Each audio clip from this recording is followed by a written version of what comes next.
ખાંભા શ્રી લેરિયા ખોડિયાર માતાજીના આશ્રમ ખાતે ભૈરવ દાદાના પ્રાણ પ્રતિષ્ઠા મહોત્સવની શાનદાર ઉજવણી કરવામાં આવી।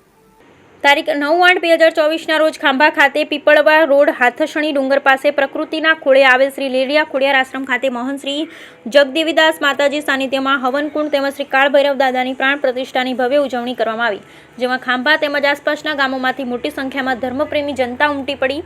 પધારેલ ભાવિક ભક્તો માટે પ્રસાદ ભોજનની વ્યવસ્થા કરવામાં આવી। આ મહોત્સવમાં વિવિધ સમાજના અગ્રણી, રાજકીય આગેવાન, પત્રકાર મિત્રો વગેરે ખાસ હાજરી આપી। સમગ્ર કાર્યક્રમનું આયોજન કેતનભાઈ ઘોઘારી તેમજ રાજુભાઈ વાળા દ્વારા કરવામાં આવ્યું। Bureau report Khodubhai Bamaniya.